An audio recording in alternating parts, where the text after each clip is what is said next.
Salut à tous. Alors suite au départ du Renault il y a 3 mois de ça, vous avez été nombreux à me demander une petite présentation du nouveau tracteur. Donc je me suis dit je vais leur faire ça à mes petits abonnés, je vais leur faire plaisir, je vais leur présenter tout ça. Donc voilà, sans plus d'attendre je vais vous le montrer même si vous l'avez déjà vu dans la vidéo. Et voilà. Voilà, ça c'est de la bécane ça. Bon allez je déconne, je vous la fais sérieux les gars. Donc le nouveau tracteur il est là, donc vous l'avez déjà vu dans quelques vidéos déjà. Donc c'est un John Deere 5090R équipé d'un chargeur John Deere donc 603R. On a acheté avec donc une griffe à fumier, donc c'est du Maxi. Voilà, on a acheté le pique-bot qui est ici, c'est un Calvé. Et à côté bon, c'est une griffe qu'on a acheté d'occasion, donc pour empiler les bottes. Donc au niveau de la motorisation, c'est un moteur John Deere donc de 4,5 litres de cylindrée. Pour l'entretien, les radiateurs bon, ils se trouvent à l'avant, ils sont très accessibles, donc on peut les avancer en défaisant ça. Et le filtre à air également est ici, donc il est très accessible, c'était très facile à souffler. Donc ça c'est un point positif quand l'entretien est facile. Le pont avant, une particularité, c'est qu'il n'y a pas de graisseur, donc c'est conçu sans graisseur. Les pneumatiques, donc c'est du Michelin, donc il est chaussé en 24 à l'avant et en 34 à l'arrière. Donc à l'arrière du tracteur, qu'est-ce qu'on retrouve? Alors les 3 distributeurs. Voilà, alors les bras de relevage, je voulais en dire 2 mots.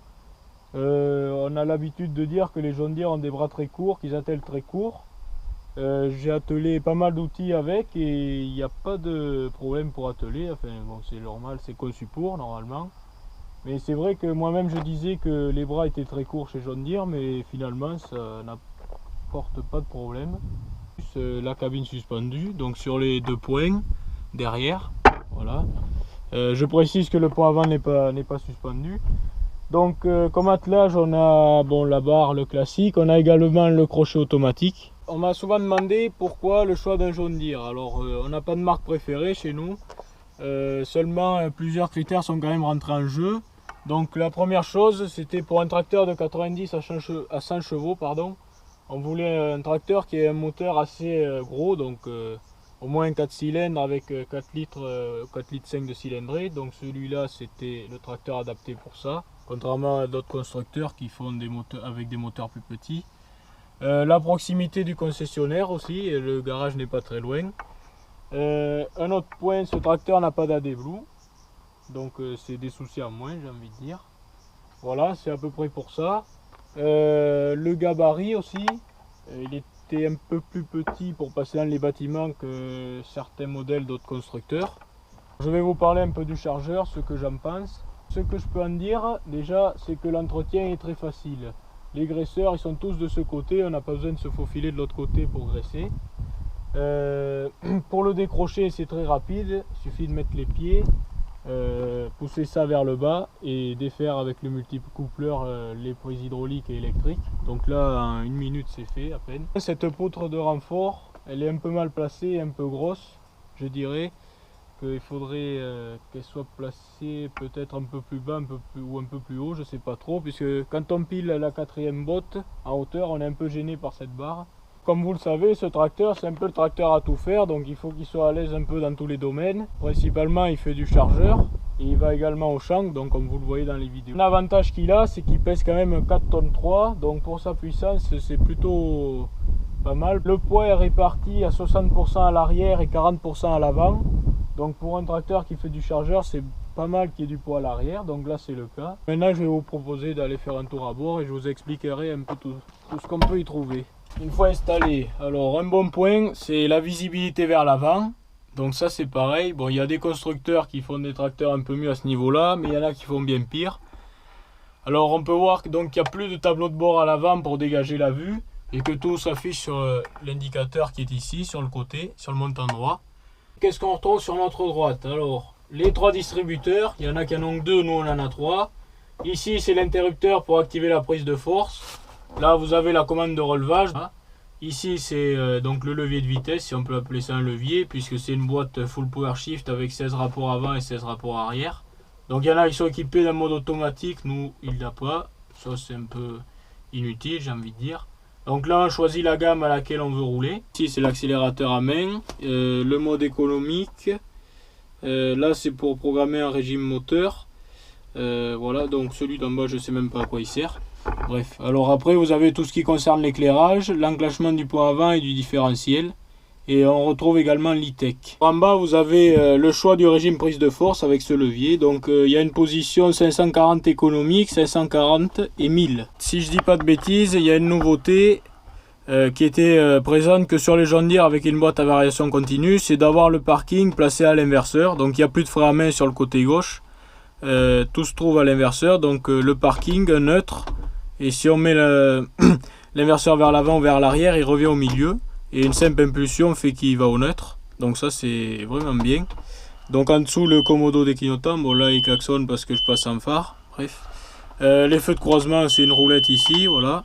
Et là on gère l'essuie-glace. Donc rien de compliqué. Un avantage de ce tracteur aussi, ça peut être un inconvénient également, c'est les rétroviseurs. Alors ça on y voit très bien. Il y a également un grand angle en bas.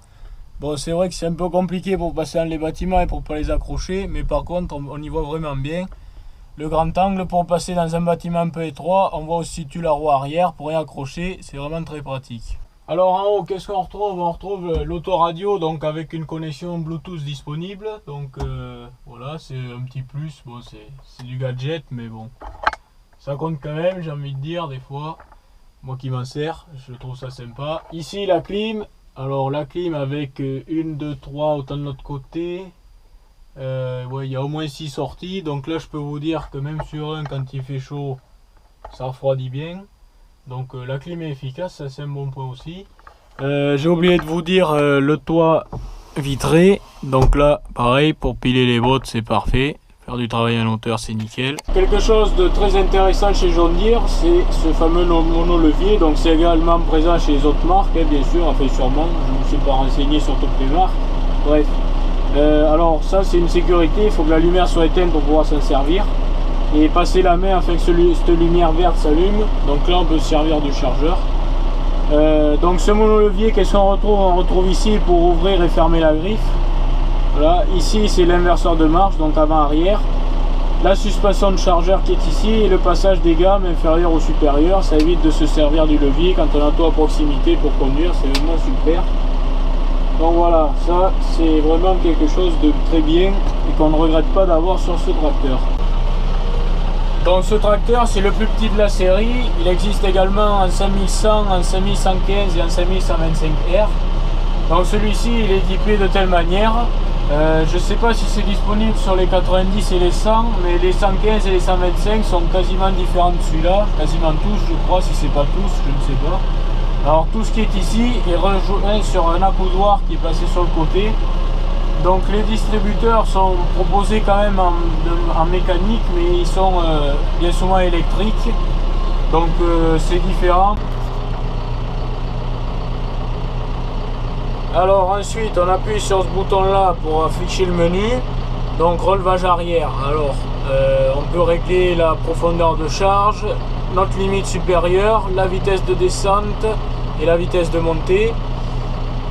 Donc là le bouton retour pour revenir au menu. Les distributeurs, donc là on peut régler le débit hydraulique puisque ce tracteur a comme point fort également le bon débit hydraulique, donc de 117 litres par minute. La transmission, alors on peut régler, contrairement aux autres marques des autres constructeurs, on peut régler comment dire,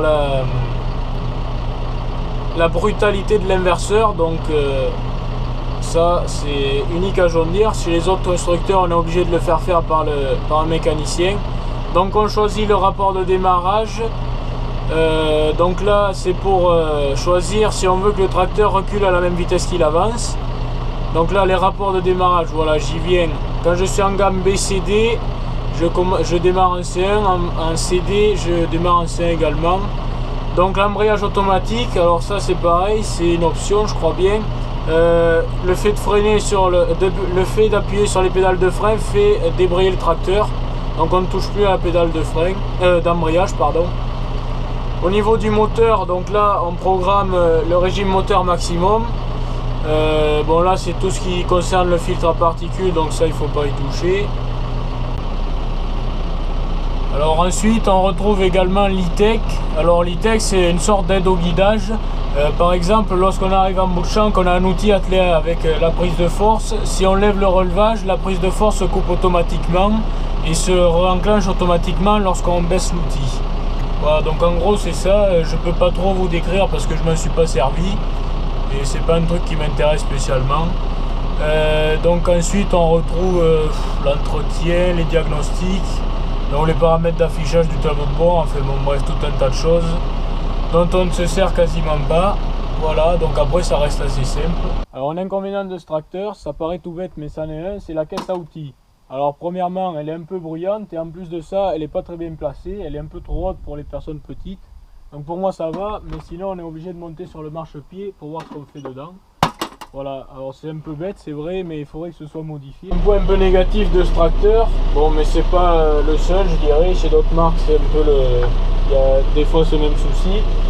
C'est la visibilité vers l'arrière, cette vitre un peu trop petite ou trop inclinée. Il faudrait qu'elle soit un peu plus grande pour qu'on y voie un peu mieux. Un autre truc tout bête, voilà, on s'en est pas aperçu le premier jour, mais le tracteur n'indique pas l'heure. Alors bon, on va me dire qu'on a tous le portable sur soi, c'est pas un problème, mais c'est quand même un peu bête, je dirais. Donc voilà, j'ai fini de vous présenter le tracteur. Alors si je récapitule un peu, qu'est-ce que je peux dire? Les points positifs, c'est la visibilité, bien sûr le confort, c'est un tracteur assez moderne, et le débit hydraulique qui est très bon. Voilà, donc après il y a plein de petits avantages qui forment un tout, mais les plus gros avantages sont cités. Voilà, donc confort, visibilité. Le moteur également est vraiment très puissant, ça, les 90 chevaux sont vraiment présents. Voilà, donc ça c'est un point positif aussi, bien sûr.